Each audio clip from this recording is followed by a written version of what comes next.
ఉన్నా గట్టిగా పట్టుకుంటుండే ఇక అటు కొంచెం దూరం నన్ను ఆ చైన్లు పట్టుకొని అటు దూరం దొబ్బుతారు అనమాట. కొట్టేస్తారేమో అనుకున్నా.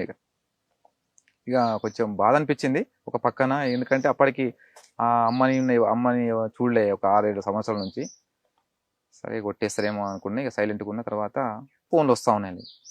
వస్తే మళ్ళీ ఫారెస్ట్ లోపల తీసుకున్న తర్వాత ఎవరు ఫోన్తో వచ్చిన నా చెవులు మూయమన్నారు. గట్టిగా చెవులు మూసి నాకు పక్కన ఏం మాట్లాడుకుంటున్న విషయం కూడా నాకు వినిపించలేదు. తీసిన తర్వాత ఇక చంద్రశేఖర్ శ్రీను ఎప్పుడు కొట్టాలా, ఎప్పుడు ఫైర్ చేయాలా, ఎప్పుడు చంపాలని చూస్తున్నాను. తర్వాత మళ్ళీ ఫారెస్ట్ నుంచి మళ్ళీ ఆయన నెత్తి గోక్కుంటా సరే పాండి అని చెప్పేసి మళ్ళీ తీసుకొని వస్తుంది. అయితే ఒక కానిస్టేబుల్ అన్నాడు, ఏం కాదు నీకు ఏం చేయరు, ధైర్యంగా ఉండు అని. పాపం ఆ కానిస్టేబుల్ కూడా ఏడ్చింది సార్, ఎందుకంటే కళ్ళలో నీళ్ళు చూసిన. అంటే అక్కడ సిచ్యువేషన్ బట్టి అప్పుడు అనుకున్నా, అరే పోలీసులు కూడా మన మానవత్వం ఉన్న వాళ్ళు ఉంటారు కదా అనుకున్నా. మిగతా వాళ్ళకి ఎవరికి మానవత్వం లేదు. తర్వాత మళ్ళీ ఫోన్ వచ్చింది. మళ్ళీ ఫోన్ రాగానే మళ్ళీ ఫారెస్ట్ తీసుకుపోయారు. నాకు ఇక డైలాగ్లో పడ్డా ఏమైతే. పోయిన తర్వాత మళ్ళీ ఏదో ఫోన్ సార్ సార్ సార్ అని చెప్పి ఫోన్ రాగా సార్ సార్ అని అంటుండు.